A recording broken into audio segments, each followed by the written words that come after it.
ಇವತ್ತು ಜಿಕೆಗೆ ಹೋಗಿದ್ದೆ, ಲೈವ್ ಬಂದಿದ್ದೀನಿ ನೋಡಿ, ತುಂಬ ಚೆನ್ನಾಗಿದೆ ಅದು ಲೈವು. ಅದ್ರ ಜೊತೆಗೆ ವಾಕ್ ಮಾಡಿಕೊಂಡು 1-2 ಅವರ್ ಆಯಿತು ಅನಿಸುತ್ತೆ ನಾನು ಹೋಗಿ. ಸರಿ ವಿಡಿಯೋ ಮಾಡಲೇ ಇಲ್ಲ ಅಂತ ಹೇಳ್ಬಿಟ್ಟು ಲೈವ್ ಬಂದಿದ್ನಲ್ವ, ಆಮೇಲೆ ಫೋನ್ ಕಾಲ್ ಮಾತಾಡ್ಕೊಂಡಿದ್ದೋದೆ.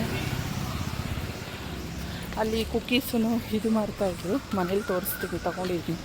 ಹಾಲು ತುಂಬ ಚೆನ್ನಾಗಿರುತ್ತೆ, ಫುಲ್ ಫ್ಯಾಟ್ ಹಾಲು, ತುಪ್ಪ ಬೆಣ್ಣೆ ಎಲ್ಲ ತುಂಬ ಚೆನ್ನಾಗಾಗುತ್ತೆ. ನಾನು ಅಲ್ಲಿ ಮುಂಚೆ ತೊಗೊತಾ ಇದ್ದೆ, ಇವಾಗ ಸ್ಟಾಪ್ ಮಾಡಿದ್ದೀನಿ.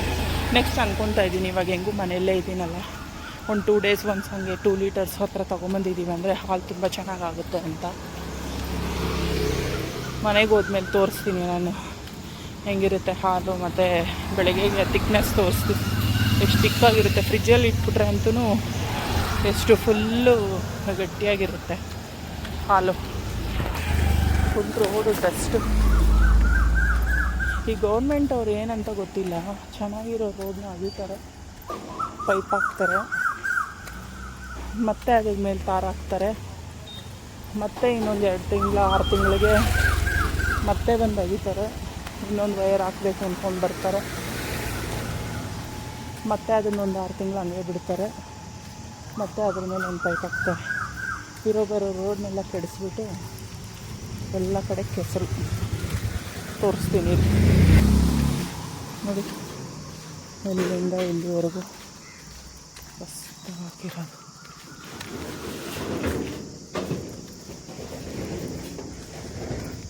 ನಿಮ್ಗೆ ಈ ರೋಡ್ ನೋಡಿದ್ರೆ ಏನಾದರೂ ಮತ್ತೆ ತಾರ ಹಾಕಬೇಕು ಅನ್ನಿಸ್ತಾ ಇದೆಯಾ?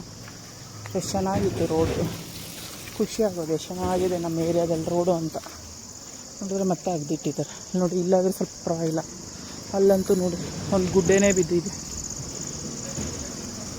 ಅದೇನು ಮಾಡ್ತಾರೋ ಏನೋ, ಇಂಜಿನಿಯರ್ಗಳಿಗೂ ಮೇಸ್ತ್ರಿಗಳು ನೋಡಿ ಮಾರ್ಕ್ ಹಾಕಿಟ್ಟಿದ್ದಾರೆ ಈ ರೋಡ್ನ ಅಗಿಯೋದಕ್ಕಿಂತ. ಮತ್ತು ಅದು ಸರಿಯಾಗಿ ದಾಟ್ತಾರೋ ಏನೋ. ಒಂದು ಸಾರಿ ಲೇಔಟ್ ಮಾಡಬೇಕು, ಸರಿ ಆಯ್ತು, ಲೇಔಟ್ ಮಾಡಿದ್ದಾದಮೇಲೆ ಇನ್ನೊಂದು ಸಾರಿ ಅದನ್ನು ತೆಗೆದ್ರೆ ಏನು 6 ತಿಂಗಳಿಗೊಂದು ಸರಿ ಈ ಥರ ಯಾರಾದರೂ ಮಾಡ್ತಾರಾ?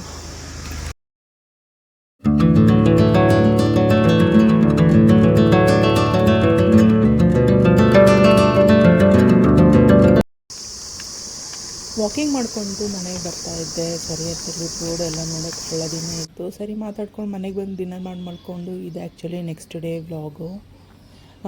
ತುಂಬ ಚೆನ್ನಾಗಿತ್ತು ಕ್ಲೈಮೇಟು, ಏಕೆಂದರೆ ಮಳೆ ಬರ್ತಾ ಇದೆ ಮತ್ತು ಕೂಲಾಗಿದೆ ಕ್ಲೈಮೇಟ್ ಎಲ್ಲನೂ ತುಂಬಾ ಚೆನ್ನಾಗಿದೆ. ಗ್ರೀನಿ ಆಗಿದೆ ಗಿಡಗಳೆಲ್ಲನೂ. ಸ್ವಲ್ಪ ತುಂಬ ನೋಡೋದಕ್ಕೆ ಕಣ್ಣಿಗೆ ಒಂಥರ ತಂಪು ಅನಿಸುತ್ತೆ, ಏಕೆಂತಂದರೆ ಈ ಥರ ಗ್ರೀನರಿನ ನೋಡೋದಂದರೆ ಒಂದು ಸ್ವಲ್ಪ ಖುಷಿ ಆಗುತ್ತಲ್ಲ. ಗಿಡಗಳೆಲ್ಲ ತುಂಬ ಚೆನ್ನಾಗಿ ಬಂದಿದ್ವು, ಹಾಗಲಕಾಯಿ ಗಿಡ ಎಲ್ಲನೂ. ನೆಕ್ಸ್ಟ್ ಏನಾದರೂ ಬ್ರೇಕ್ಫಾಸ್ಟ್ ಮಾಡೋಣ ಅಂತೇಳ್ಬಿಟ್ಟು, ಮಕ್ಕಳಿಗೆ ಸ್ಕೂಲ್ಗಳೂ ಸ್ಟಾರ್ಟ್ ಆಗಿದೆ. ಸೊ ನಾನು ಬ್ರೇಕ್ಫಾಸ್ಟ್ ಏನಾದರೂ ಮಾಡೋಣ ಅಂತೇಳ್ಬಿಟ್ಟು ಎತ್ಕೊಳ್ತಾ ಇದ್ದೀನಿ. ಅದ್ರ ಜೊತೆಗೆ ಒಂದು ಡ್ರಿಂಕ್ ಮಾಡ್ಕೊಳ್ಳೋಣ ಅಂತೇಳ್ಬಿಟ್ಟು ಒಂದು ಸ್ವಲ್ಪ ನೆಲ್ಲಿಕಾಯಿ ಮತ್ತು ಕೊತ್ತಂಬರಿ, ಪುದೀನ ಎಲ್ಲ ಇತ್ತು ಮನೆಯಲ್ಲಿ, ಶುಂಠಿ ಅದೆಲ್ಲನೂ. ಆಲ್ಮೋಸ್ಟ್ ನಾವು ಗ್ರಾಸರಿ ಅಂದರೆ ತರಕಾರಿ ತರೋಕ್ಕೆ ಮುಂಚೆ ಅದನ್ನು ತಗೊಂಡೇ ಬರ್ತೀವಿ. ಬ್ರೇಕ್ಫಾಸ್ಟಿಗೆ ದೋಸೆ, ಚಟ್ನಿ, ಪಲ್ಯ ಮಾಡಿದ್ದೆ. ನಾನು ರೆಗ್ಯುಲರಾಗಿ ಮಾಡೋವಂಥದ್ದೇ. ನಮ್ಮ ಸೌತ್ ಇಂಡಿಯಾದಲ್ಲಿ ನಿಮ್ಗೆ ಗೊತ್ತೇ ಇದೆ, ಇಡ್ಲಿ ಇಲ್ಲ ದೋಸೆ ವಾರದಲ್ಲಿ 2-3 ದಿನ ಇದ್ದೇ ಇರುತ್ತೆ. ಅದರಿಂದ ಸರಿ ಅಂತೇಳ್ಬಿಟ್ಟು ನಾನು ಈ ಗ್ರೈಂಡ್ ಮಾಡ್ಕೊಳ್ಳೋಣ ಅಂತೇಳ್ಬಿಟ್ಟು ಒಂದಷ್ಟು ನೆಲ್ಲಿಕಾಯಿನ ನಾನು ತೊಳ್ಕೊಂಡು ಮತ್ತು ಅದನ್ನು ನೀಟಾಗಿ ಕಟ್ ಮಾಡ್ಕೊಳ್ತಾ ಇದ್ದೀನಿ.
ಇಟ್ಕೊಂಡಿದ್ನೋ ಅದನ್ನೆಲ್ಲ ಒಂದು ಸ್ವಲ್ಪ ಉಪ್ಪು ನೀರಲ್ಲಿ ಹಾಕ್ಕೊಂಡು ನೀಟಾಗಿ ತೊಳ್ಕೊಂಡೆ.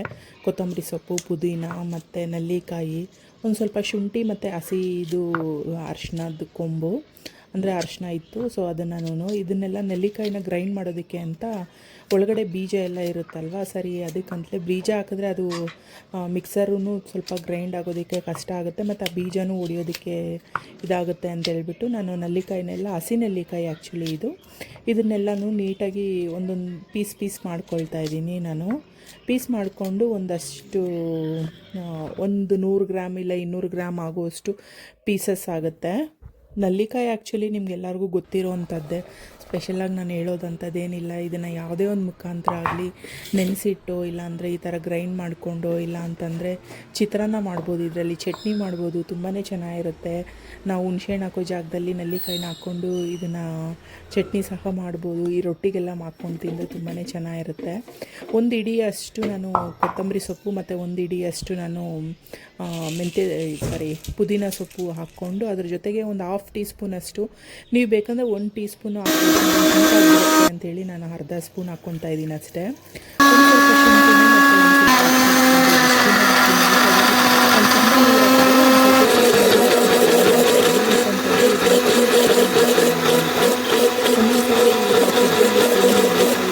ಬಿಡುತ್ತಲ್ವ. ಸೊ ಈ ಥರ ಕ್ಯೂಬ್ಸ್ ಮಾಡಿ ಇಟ್ಕೊಂಡ್ರೆ ನಮಗೆ ಬೆಳಗ್ಗೆ ಹೊತ್ತು ಟೈಮ್ ಇಲ್ಲ ಅಂತಂದವಾಗ ಈ ಥರ ಕ್ಯೂಬ್ಸ್ನ ನಾವು ಬಿಸಿ ನೀರಲ್ಲಾಗಲಿ ಇಲ್ಲ ತಣ್ಣೀರಲ್ಲಾಗಲಿ ಕಲಿಸ್ಕೊಂಡು ಕುಡಿಬೋದು. ತುಂಬಾ ಚೆನ್ನಾಗಿರುತ್ತೆ. ಒಂದು ಹೆಲ್ದಿ ಡ್ರಿಂಕ್ ಆಗುತ್ತೆ. ಬೆಳಗ್ಗೆ ಹೊತ್ತು ನಮಗೂ ಏನೋ ಒಂದು ಕುಡ್ದಂಗೆ ಫೀಲ್ ಆಗುತ್ತೆ ಅಂತೇಳ್ಬಿಟ್ಟು. ಇದು ಡೈಜೆಷನ್ಗಾಗಲಿ, ಕಣ್ಣಿಗಾಗಲಿ ಮತ್ತು ಕೂದಲಿಗಾಗಲಿ, ಈವನ್ ಸ್ಕಿನ್ಗಂತೂ ತುಂಬಾ ಒಳ್ಳೆಯದು. ಕೊತ್ತಂಬರಿ ಆಗಲಿ, ಪುದೀನ ಆಗಲಿ ಬ್ಲಡ್ನ ತುಂಬಾ ಪ್ಯೂರಿಫೈ ಮಾಡುತ್ತೆ. ಮತ್ತು ನೆಲ್ಲಿಕಾಯಿ ಅಂತೂ ಅದರಲ್ಲಿ ತುಂಬಾ ನಮ್ಮ ಬಾಡಿಗೆ ಒಳ್ಳೆ ಯೂಸ್ಫುಲ್ ಆಗುವಂಥ ಇದೇ ಇರುತ್ತೆ, ಅದರಲ್ಲಿ ಅಂಶಗಳೇ ಇರುತ್ತೆ. ಸೊ ನಾವು ಈ ಥರ ನಾವು ಫ್ರೀಸ್ ಮಾಡಿ ಇಟ್ಕೊಬೋದು. ಈ ಥರ ಕ್ಯೂಬ್ಸ್ ಥರ ಇದರಲ್ಲಿ ಐಸ್ ಮಾಡ್ತೀವಲ್ವ ನಾವು. ಸರಿ, ಇವಾಗ ಹೆಂಗೂ ಚಳಿ ಇದೆ, ನಾವು ಅಷ್ಟು ಇದನ್ನು ನಾವು ಐಸ್ ಕ್ಯೂಬ್ಸ್ ಏನು ಮಾಡಿಕೊಂಡು ನೀರಲ್ಲಿ ಹಾಕ್ಕೊಂಡೆಲ್ಲ ಏನು ಕುಡಿಯೋದಿಲ್ಲ most of the time. So ನಾವು ಹಂಗೆ ಇಡೋ ಬದಲು ಈ ಥರ ಕ್ಯೂಬ್ಸ್ ಮಾಡಿ ಇಟ್ಕೊಂಡಿದ್ದೀವಿ ಅಂತಂದರೆ ಇದನ್ನು ನಾವು ಒಂದು ಬೆಳಗ್ಗೆ ಎದ್ದಿದ ತಕ್ಷಣ ಒಂದು ಕ್ಯೂಬ್ನ ತೆಗೆದು ಒಂದು ನೀರಲ್ಲಿ ಹಾಕ್ಕೊಂಡು ಅದನ್ನು ಕುಡಿಬೋದಲ್ವ, ತುಂಬಾ ಚೆನ್ನಾಗಿರುತ್ತೆ ಅಂತ. ಸ್ವಲ್ಪ ಮಿಕ್ಕಿರೋದಕ್ಕೆ ಒಂದು ಸ್ವಲ್ಪ ನಿಂಬೆಹಣ್ಣು ರಸ ಹಾಕ್ಕೊಂಡು ಒಂದು ಸ್ವಲ್ಪ ಚಾಟ್ ಮಸಾಲ ಆಗಲಿ, ಇಲ್ಲ ಅಂತಂದರೆ ಬ್ಲ್ಯಾಕ್ ಪೆಪ್ಪರ್ ಆಗಲಿ, ಆಲ್ರೆಡಿ ಪೆಪ್ಪರ್ ಹಾಕಿದ್ದೀವಿ ನಾವು, ಇನ್ನೊಂದು ಸ್ವಲ್ಪ ಹಾಕ್ಕೊಂಡು ಬೇಕಂದರೆ ಕುಡಿಬೋದು.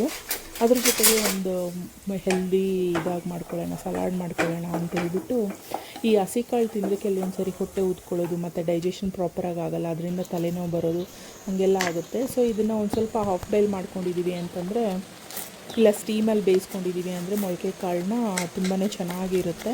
ಮತ್ತು ನಮ್ಗೆ ತಿನ್ನೋದಕ್ಕೂ ಒಂದು ಸ್ವಲ್ಪ ಅದು ಒಂದು ಸ್ವಲ್ಪ ಚಾಟ್ ಥರನೂ ಸಲಾಡ್ ಥರನೂ ಫೀಲ್ ಆಗುತ್ತೆ. ಅದ್ರ ಜೊತೆಗೆ ಒಂದು ಸ್ವಲ್ಪ ಪಲ್ಯ ಥರನೂ ಫೀಲ್ ಆಗುತ್ತೆ, ತುಂಬಾ ಚೆನ್ನಾಗಿರುತ್ತೆ. ಈ ಥರ ಬೇಯಿಸಿದ್ರೆ ಹಸಿ ಕಾಳಿಗಿಂತನೂ ಮಕ್ಕಳು ತುಂಬಾ ಇಷ್ಟಪಟ್ಟು ತಿಂತಾರೆ.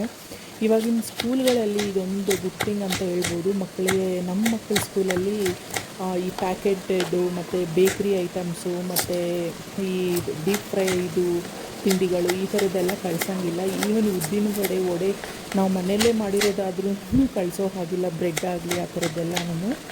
ಸೊ ಅವ್ರಿಗೆ ಈ ಥರ ನ್ಯಾಚುರಲ್ಲಾಗಿ ಹೆಲ್ತಿಯಾಗಿ ಇರೋವಂಥದ್ದು ಕಳಿಸ್ಬೇಕು ಅಂತ ಹೇಳ್ಬಿಟ್ಟು ಅವರು ನಮಗೊಂದು ಲಿಸ್ಟ್ ಮಾಡಿ ಕಳಿಸ್ತಾರೆ. ಲಿಸ್ಟ್ ಅಂತ ಏನಿಲ್ಲ, ದಿನಕ್ಕೊಂದೊಂದು ಫ್ರೂಟ್ ಆಗಲಿ, ಡ್ರೈ ಫ್ರೂಟ್ಸ್ ಆಗಲಿ, ಇಲ್ಲ ಅಂತಂದರೆ ವೆಜಿಟೇಬಲ್ಸು ಹೆಲ್ದಿಯಾಗಿರೋವಂಥದ್ದು, ಆಲ್ಮೋಸ್ಟ್ ರಾ ಫುಡ್ಡು, ಇಲ್ಲ ಅಂತಂದರೆ ಈ ಥರದ್ದು ಏನಾದರೂ ಮೊಳಕೆ ಕಾಳು, ವಾರದಲ್ಲಿ ಒಂದು ಸರಿ ಮೊಳಕೆ ಕಾಳು ಹಂಗೆ ಕೊಟ್ಟರೆ ತಿನ್ನೋದಿಲ್ಲ. ಬಟ್ ಬಾಕ್ಸಿಗೆ ಈ ಥರ ಹಾಕಿ ಕಳಿಸಿದ್ದೀವಿ ಅಂತಂದರೆ ತುಂಬ ಚೆನ್ನಾಗಿ ತಿಂತಾರೆ.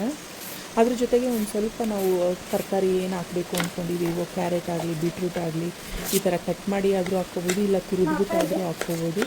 ಅದ್ರ ಜೊತೆಗೆ ಒಂದು ಸ್ವಲ್ಪ ಮಾರ್ನಿಂಗ್ ಟೈಮ್ ಆದರೆ ನಾರ್ಮಲ್ಲಾಗಿ ನಾನು ಈ ಚಾಟ್ ಮಸಾಲ ಅದೆಲ್ಲನೂ ಹಾಕೋಕ್ಕೆ ಹೋಗೋದಿಲ್ಲ. ಬಟ್ ಈವ್ನಿಂಗ್ ಟೈಮ್ ಆದರೆ ಒಂದು ಸ್ವಲ್ಪ ಚಾಟ್ ಮಸಾಲ ಮಕ್ಕಳಿಗೆ ಒಂದು ಸ್ವಲ್ಪ ಟೆಂಪ್ಟ್ ಆಗಲಿ ಅಂತ ಒಂದು ಮಿಕ್ಸ್ಚರ್ ಆಗಲಿ, ಇಲ್ಲ ಅಂತಂದರೆ ಚಿಪ್ಸ್ ಆಗಲಿ ಏನಾದರೂ ಅದ್ರ ಮೇಲೆ ಸ್ವಲ್ಪ ಇಟ್ಬಿಟ್ಟು, ಮತ್ತು ಅವ್ರಿಗೆ ಚಾಟ್ ಥರ ಮೊಳಕೆ ಕಾಳು ಚಾಟು, ಬ್ಯಾಂಗ್ಳೂರಲ್ಲಿ ಇರೋವಂಥವ್ರಿಗೆ ಆಲ್ಮೋಸ್ಟ್ ಗೊತ್ತೇ ಇರುತ್ತೆ ಮೊಳಕೆ ಕಾಳು ಚಾಟ್ ಹೆಂಗೆ ಮಾಡ್ತಾರೆ ಅಂತ.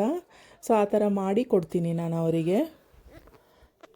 ಸರಿ, ಇವತ್ತು ಸಂಡೇ ಇತ್ತು, ಸರಿ ಅಂತೇಳ್ಬಿಟ್ಟು ಬೆಳಗ್ಗೆನೇ ಬ್ರೇಕ್ಫಾಸ್ಟ್ಗೆ ಮಾಡಿದ್ದೆ ನಾನು. ಆಲ್ಮೋಸ್ಟ್ ಮಂಡೇ ಟೈಮ್ ಮಾಡ್ತೀನಿ, ಯಾಕಂದರೆ ಮಂಡೇ ಇವರಿಗೆ ಇಟ್ಕೊಂಡು ಹೋಗಿರೋದಿರುತ್ತೆ ಮೊಳಕೆ ಕಾಳು.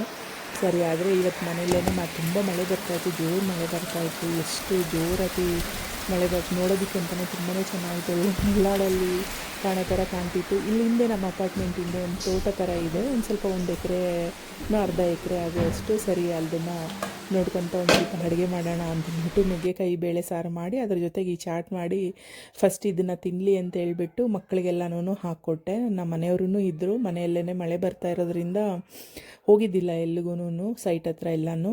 ಸರಿ ಮಳೆ ನಿಂತ ಮೇಲೆ ಹೋಗೋಣ ಅಂತೇಳ್ಬಿಟ್ಟು ವೆಯ್ಟ್ ಮಾಡ್ತಾಯಿದ್ರು. ಸರಿ ಅವರಿಗೆ ಮನೇಲಿ ಇದ್ದವಾಗ ಆದ್ರೂ ಒಂದು ಸ್ವಲ್ಪ ಏನಾದರೂ ಹೆಲ್ತಿಯಾಗಿ ಕೊಡೋಣ ಅಂತ ಅದ್ರ ಜೊತೆಗೆ ಒಂದು ಸ್ವಲ್ಪ ನಿಂಬೆಹಣ್ಣು, ಉಪ್ಪು ಮತ್ತು ಒಂದು ಸ್ವಲ್ಪ ಇದು ಈರುಳ್ಳಿ ಕಟ್ ಮಾಡಿ ಹಾಕಿ ಒಂದು ಸ್ವಲ್ಪ ಕೊತ್ತಂಬರಿ ಸೊಪ್ಪು ಹಾಕಿ ಅವ್ರಿಗೆ ಕೊಟ್ಟೆ.